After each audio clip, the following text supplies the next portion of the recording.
Hey guys, all well I hope. Love thy RCs, another session, another episode. So, कौन सा passage करना चाहोगे आज आप? Something on philosophy, literature, art, science, economics? कोई नहीं, आप सोच के मुझे बताना. अगला वाला मैं उस हिसाब से करूंगी, बट आज का तो फिक्स है, ये हमारा सेशन है. It's something on narrative realism. अब अगर आपको नहीं पता नैरेटिव रियलिज्म है क्या, कोई बात नहीं, अभी पैसेज में देखेंगे. First you take a look at this gospel. ये जो पॉइंट्स मैं हमेशा बोलती हूँ, main idea map the passage, ये सब आपको अब तक तो क्लियर होना चाहिए कि मैं क्या बोलती रहती हूँ हर पैसेज के शुरू में. आपको लगता होगा कितना ही रिपीट करती है, but then this is very important. और जो जो नए बच्चे ज्वाइन करते हैं उनको तो समझ में आना जरूरी है ना. So main idea map the passage, that means how are the paragraphs connected. ये सारा कुछ मिला जुला करके पैसेज पैटर्न वही कहलाता है. आजकल मतलब बच्चे परेशान हो रहे हैं, पैसेज पैटर्न क्या है. ये एक नया टर्म आ गया है मार्केट में, बट बोलने को यही सारी चीजें हैं उसमें. ओके, सो आज का टॉपिक आप देख लीजिए. This is birth of narrative realism. Realism is what, like when writers write on things connected with daily life.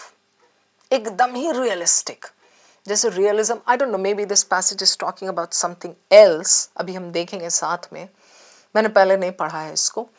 So realism नाम सुनते ही मुझे दो चीजें याद आती हैं. एक तो actual like realism writing style, and then there is this magic realism. So I remember Salman Rushdie का कुछ एक मैजिक रियलिज्म का थोड़ा कुछ कुछ राइटिंग स्टाइल था. And then there were like some cat के ही पैसेजेस हैं ये. Some other authors were talked about, they had this realism वाला स्टाइल. रियलिज्म बोले तो बिल्कुल ही जैसे पिजन्स फ्लाइंग, या men having this men having this bull fight, या पिजन फाइट्स हो रहा है, काइट फ्लाइंग हो रहा है, चौपाल पे बैठ के लोग डिस्कस कर रहे हैं कुछ. ये सब रियलिज्म में आता, मतलब एकदम सीन्स फ्रॉम डेली लाइफ. अब ये पैसेज क्या कह रहा है वो तभी देखेंगे. जॉनरा इसका लिटरेरी क्रिटिसिज्म है. और अभी ये पैसेज है आपके सामने. So we take a quick look at it and decide on the topic of discussion. Hero जिसको मैं कहती हूँ, the hero can be a living और a non living thing, doesn't matter. We especially revere, respect the genius of Tolstoy, Leo Tolstoy, in the English-speaking world, but I'd like to focus on the genius of another writer, Balzac. Okay? First two lines में ही समझ में आ गया, the author is trying to draw our attention to this particular person, Balzac. कौन है ये मुझे भी नहीं पता, अभी देखेंगे. Writing those Balzac did. Again, so Balzac is the babu here of this passage. Pierre Macquarie, कौन है ये, जो भी है. Okay, and then he says here, like one sentence is there, narrative realism is different. Okay, then for a prose narrative to be realistic, it must be written for a reader who knows it's untrue. Okay, something needs to pull off. Okay, writers Balzac. Okay, इतना तो clear हो गया. It's something about Balzac, something about writing, something about narrative realism, क्योंकि वो single line जो था, short sentence, उसमें वो इम्पोर्टेंट होता है. तो ये दिख रहा है मुझे, ठीक है. It doesn't look like a very difficult passage to me, because data भरा हुआ नहीं है, थोड़ा थोड़ा कुछ कुछ इंपॉर्टेंट नेम्स एंड ऑल है. लाइक पर्सी बाइस शेली है. आई रिमेंबर स्कूल डेज में इसका एक गंदा लंबा सा पोम था, तो बहुत ही बुरा लगा था मुझे. और इसका नाम भी पर्सी बाइस, हम इसे कहते थे 21 22 23 something. All right, so before I ramble off, let's move on to the questions. All of the following explain how narratives were measured prior to the invention of narrative realism. Except, all except. True, true, true. We are looking for one false. What is he asking? What's he saying? All explain how narratives were measured before narrative realism. एक line दिखा था हमें, narrative realism is different. उसके पहले narratives, how were they measured? कुछ तो होगा वहां पे, ठीक है. So all except one, right? Then according to the passage, which one of these is not true of Balzac? So true, true, true. We are looking for one that is not true. Okay.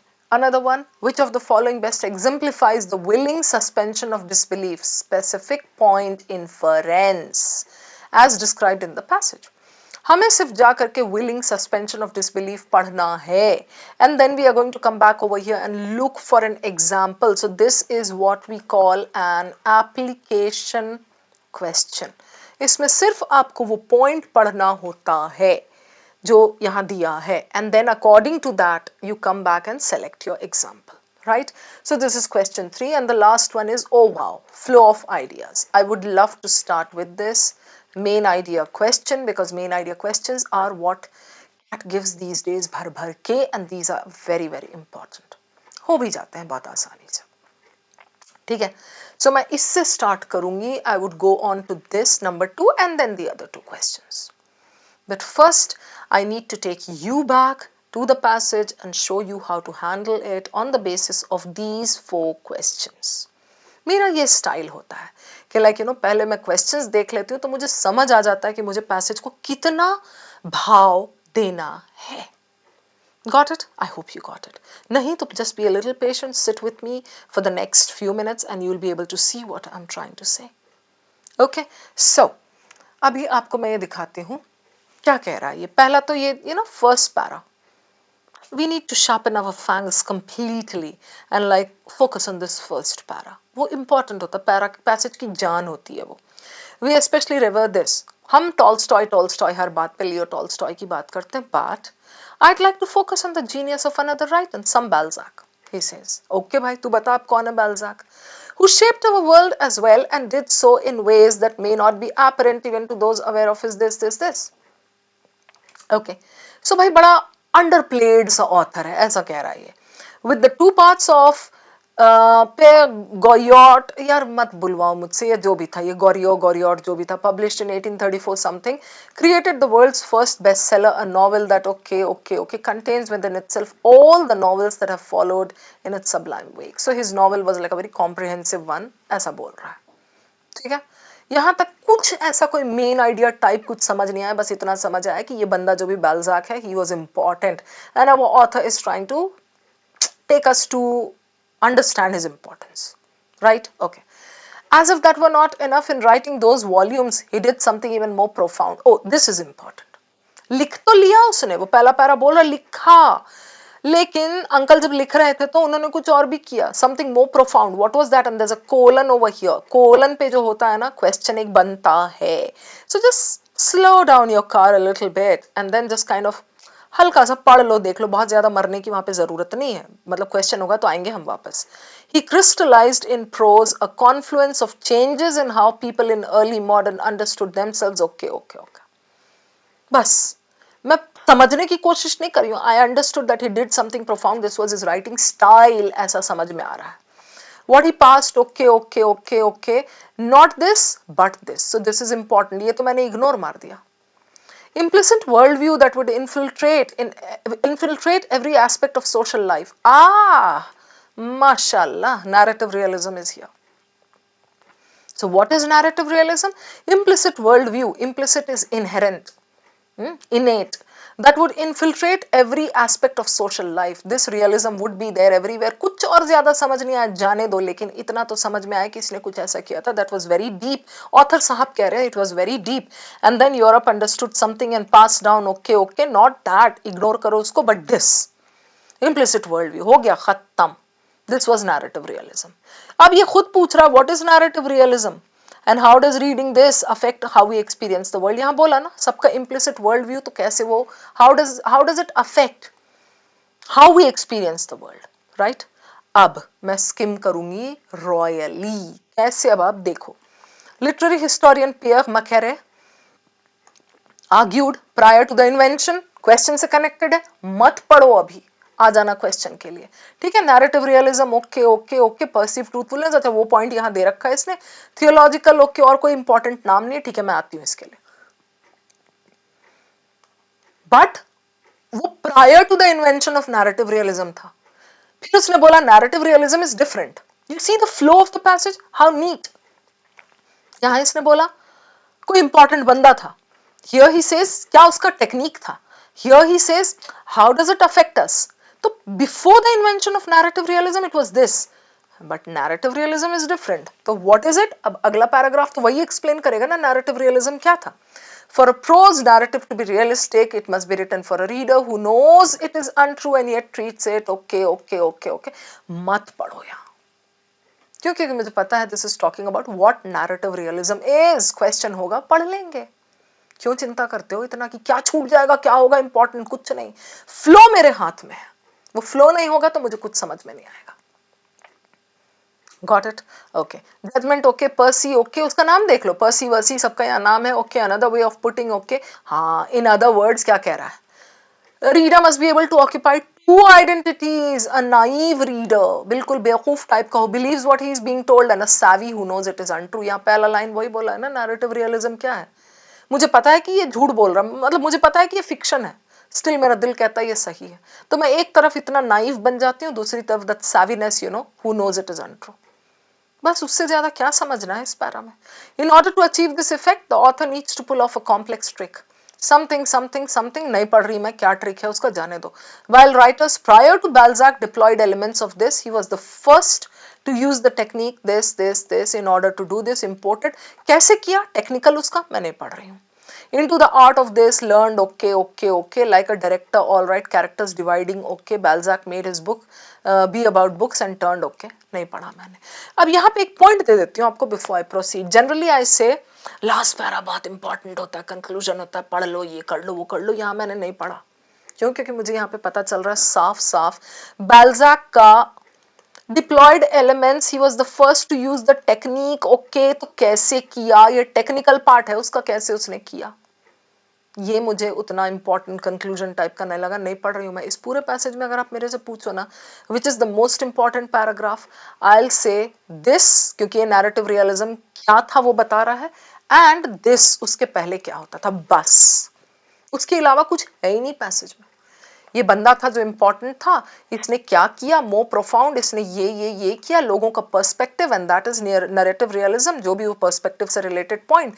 फिर उसके पहले ही, invent होने के पहले ये होता था, but narrative realism is different. कब ये होने लगा और इसमें क्या हुआ, achieve pull off a complex trick. कौन सा ट्रिक, अब ये मैंने नहीं पढ़ा है, कुछ ट्रिक है जो भी है, जो ऑथर को करना जरूरी है in order to pull this off. और ये बैल्जैक ने कैसा टेक्निक एम्प्लॉय किया, वो यहाँ है. अब आप देखिएगा जादू, जब क्वेश्चंस में हम जाएंगे, and how easily you will be able to connect and remember कि मुझे यहां से यहां कनेक्ट करना है. तो मैं instead of reading every little word, instead of focusing on the words and meanings and everything, I focus on the flow, I focus on the main idea. Main idea यहाँ क्या है अगर आप मेरे से पूछो तो, इट्स बैल्जैक, नैरेटिव रियलिज्म. पहले कुछ और था, नैरेटिव रियलिज्म के अंडर में पर्सपेक्टिव एंड यू नो कुछ ऑडियंस का, रीडर का, समथिंग. इतना समझ गया ना, इतना भी काफी है. Now as the first thing I would like to go over to the main idea question and get the ball rolling. चलिए इसको देखते हैं, flow of the ideas in the passage. ठीक है, इसमें पता है क्या ट्रिक होता है. पहले सबसे पहला स्टेप देखो, the difference between all the four options.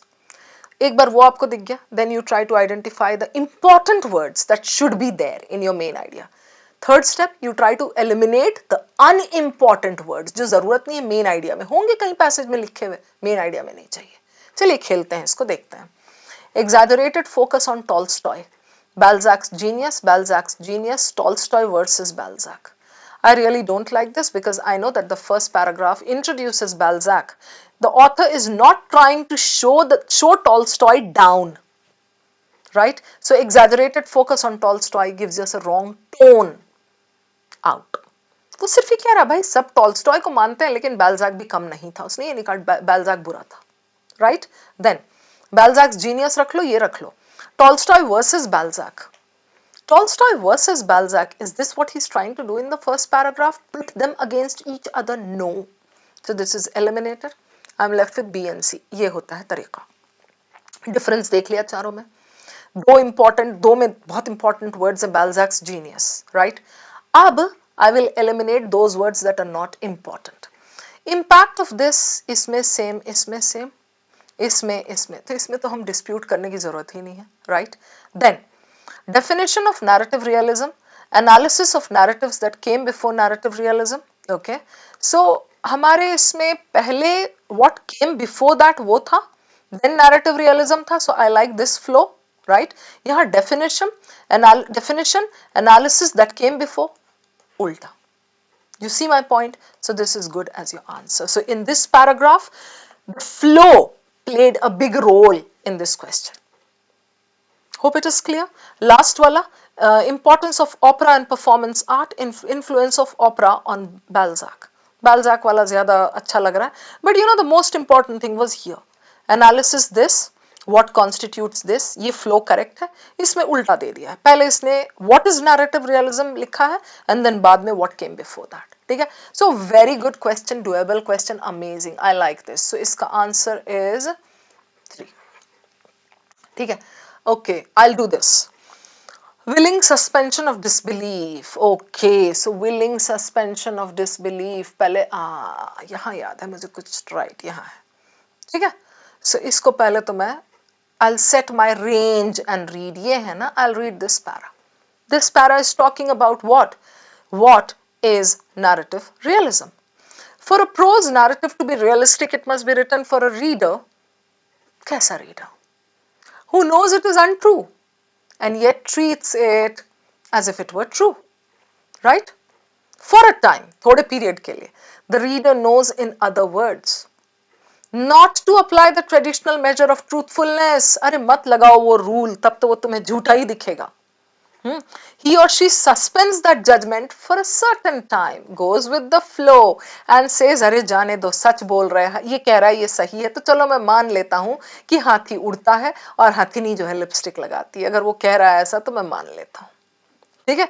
So ये judgment for a time in a move that Percy Bysshe Shelley popularized as the willing suspension of disbelief. थोड़ी देर के लिए जानबूझ के खुशी से अपना disbelief को suspend कर दो. Right? Or poetic faith, believe in the author, go with the flow. Another way of putting this is to say that a reader must be able to occupy two identities simultaneously.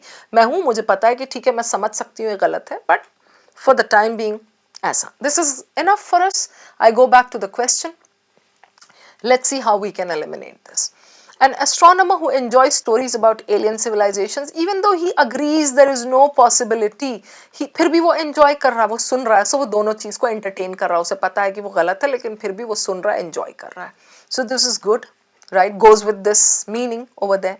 A teenager who starts believing in vampires after reading a popular bestseller, even though there is no evidence that they exist. Now, who starts believing in vampires after reading a popular bestseller, even though there is no evidence that they exist. Starts believing, okay? This is kind of, not giving us वो for some time बोला है उसने. मतलब simple way में पता बोलना क्या है? He plays along. वो कहता हाँ मुझे पता है कि ये गलत है लेकिन फिर भी मैं सुन ले रहा हूँ. तो इसमें वो टोन नहीं आ रहा है. A teenager who starts believing in vampires after reading a popular bestseller. तो वो तो पॉपुलर बेस्ट सेलर पढ़ के and then he starts believing even though there is no evidence that they exist. So this doesn't show the temporariness of his going along with it. He starts believing, हो सकता है कि वो believe कर ही ले, right? So this is eliminated.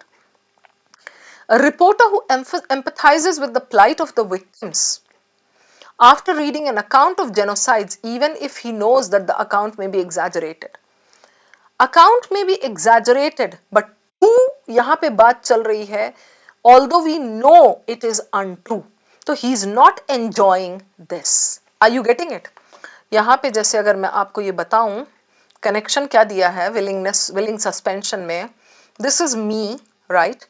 I read something, or I hear something, or I see something of this sort, okay?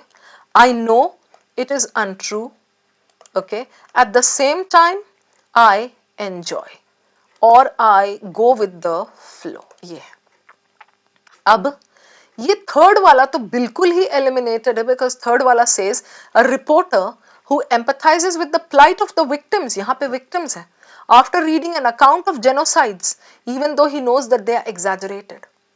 No, he knows, I know something is wrong, something is false, still I go with it. परियों की कहानी, Little Mermaid exists, ये इस तरह से fictional. तो ये empathizes with the plight, although he knows the account is exaggerated, the ये जो बताया गया है वो एग्जैजरेटेड है, this doesn't go with this connection, ये जो मैंने आपको मैप बताया. So this is out. A politician who adopts the ideas of a famous statesman, किसी का ले लिया मैंने, after reading his memoirs, okay, even though parts of the memoirs were fabricated, okay, memoirs का parts were fabricated, right, but does this politician agree? Does this politician believe in them? Does he not believe in them? कुछ नहीं बोला है इसमें, so this is eliminated. This is the best one that we are left with. An astronomer who enjoys stories, उसको पता है कि वो गलत है, no possibility, फिर भी चलो हम चलेंगे, we'll enjoy, we'll go with the flow. So this is the closest to this, right? So 1 is good as your answer. Question 3 हमारा हो गया. अच्छा, we are left with 2 questions, right? Not true of Balzac, ये हमने कर लिया, ये कर लिया, okay. Okay, I'll go with this next. Number 3. All of the following explain how narratives were measured prior. Okay, so 3 है कैसे होते थे, इसके लिए हमें एक बार चल के देखना पड़ेगा, because it's connected to this para ना, तो देख ही लेते हैं, पहले हमने नहीं पढ़ा था.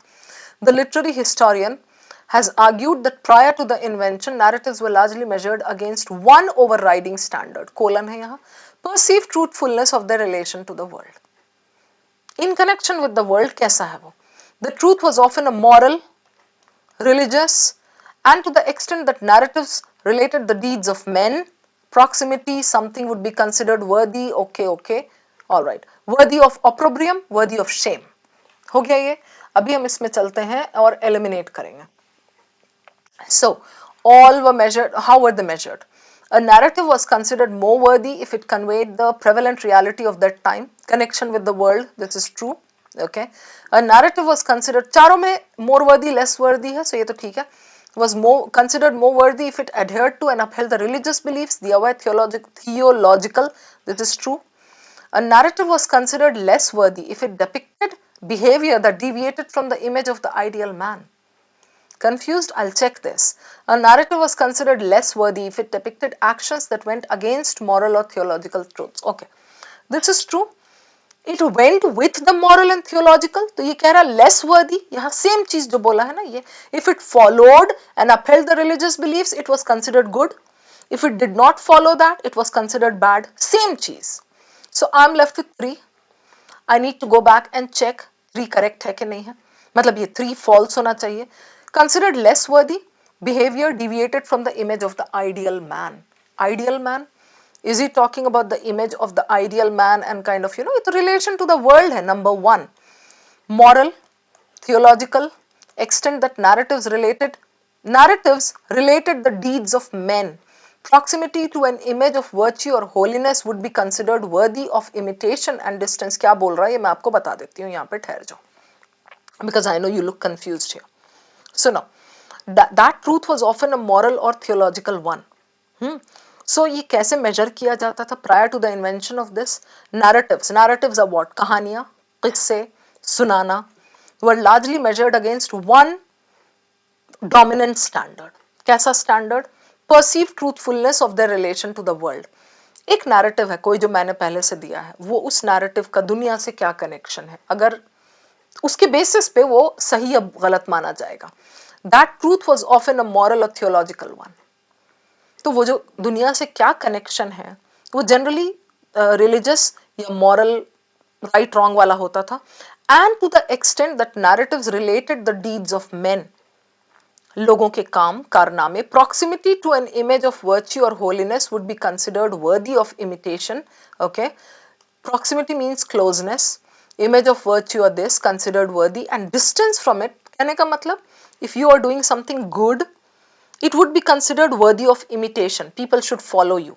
If you're doing something bad, so considered worthy of imitation. अगर आपने अच्छा कुछ किया, proximity to an image of this means अगर कोई नजदीक है, somebody is doing good, image of virtue or holiness, if you are maintaining proximity, तो दूसरे लोग कॉपी करेंगे. जहां दिखा कि डिस्टेंस कोई मेंटेन कर रहा है किसी इंसान से, तो वर्दी ऑफ शेम हो गया. Right, I take you to this. ये क्या कह रहा है? A narrative was considered less worthy if it depicted behavior if it depicted behavior that deviated from the image of the ideal man. You see this? So if it depicted behavior that deviated from the image of the ideal man, no. If it depicted behavior less worthy, कब होता था? Opprobrium जो बोला है उसने, shame. If it depicted behavior that distanced itself from something that was wrong. Right? So अगर कोई wrong कर रहा है and you distance yourself from there, so that is considered bad, that is considered worthy of opprobrium. So that deviated from the image of the ideal man. So this is the only one that is false. बाकी तीन तो बहुत easily prove हो जा रहे हैं. Got it? So this is good. इसका answer 3 ही होना चाहिए. One question is left. According to the passage, which of these is not true of Balzac? अब तो Balzac के बारे में बहुत सारी चीजें पता चली गई, एक बार देख लेते हैं हम ऐसे. Balzac's biggest contribution was the introduction of the realistic template in any form of narrative. Any. इस पे मुझे शक है because of the extreme thing. I'll keep it. Balzac may not be appreciated completely even by people who otherwise know of his considerable influence. Check करेंगे ये, हमें पूरा सबसे appreciate नहीं था. Balzac borrowed elements from opera. ये तो दे रखा है लास्ट में, अभी दिखाती हूँ मैं आपको. An art form that he was inspired by. ये पहले आप देख लो, यहाँ दिया है. Pull off a complex trick, ये. Elements of this, first to use the technique, all right. Balzac imported into the art of this, learned in the favorite art form, wished to excel at the opera. Got it? So ये तो definitely true है. According to some critics, novels that came after this have been influenced by it in one way or another. Novels that came after, आपको अभी बता रही हूँ मैं ये. With the two parts of this published in this, created the world's first bestseller. A novel that in this contains within itself all the novels that have followed in its sublime wake. Sublime means unreal type का, you know, और उसके आगे जो novels आए हैं, so all of them. इसको simple rephrase करो तो यही निकलता है आपका ये. Have been influenced by it in one way or another. So this is true. ये दो हो गए. I'm left with these two. अब इसमें क्या करूंगी मैं? Balzac may not be appreciated completely. Okay. So Balzac का जहाँ पे introduction है वहाँ पे मैं देख लेती हूँ. And biggest contribution was the introduction of the realistic template in any form of narrative. Okay. चल के चलिए देख लेते हैं यहाँ पे. So created the first bestseller, shaped our world. Okay. And did so in ways that may not be apparent even to those aware of his enormous literary influence. Okay. So everybody did not appreciate him, kind of. Okay. Published in this. In writing this, even more profound, people in this, what he passed down to those who would write in his wake, uske baad, then was not merely a new genre, but an implicit worldview. Okay. So, what is this? अच्छा, crystallized in this यहाँ बोला है. Prior to this, यहाँ पे तो prior वाला इसने बता दिया, holiness, all right. And then, prose to be this, ये किस तरह से like वो होता था narrative realism में, Percy Bysshe Shelley, fine. Excuse me. Every step of the way, okay. Two voices, at times representing the limited perspective, revealing the, okay, all right, cool, got it. So एक option तो यहाँ पर मिल गया हमें. Author needs to pull off a complex trick. At every step, knows more and less than it is telling us. Always with at least two voices. So यहाँ पे ये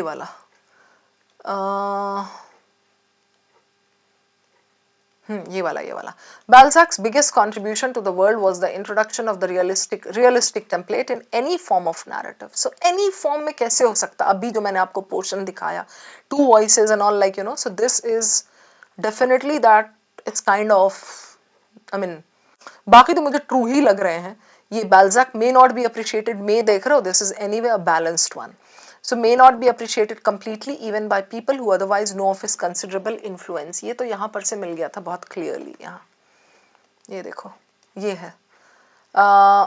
Who shaped our world as well and did so in ways that may not be apparent even to those aware of this. तो ये तो definitely true है, right? So this is good and 1 is your answer. I hope all the explanations are clear. I really love this set of questions, guys. What about you? Do let me know in the comments. 3113, we are done with this.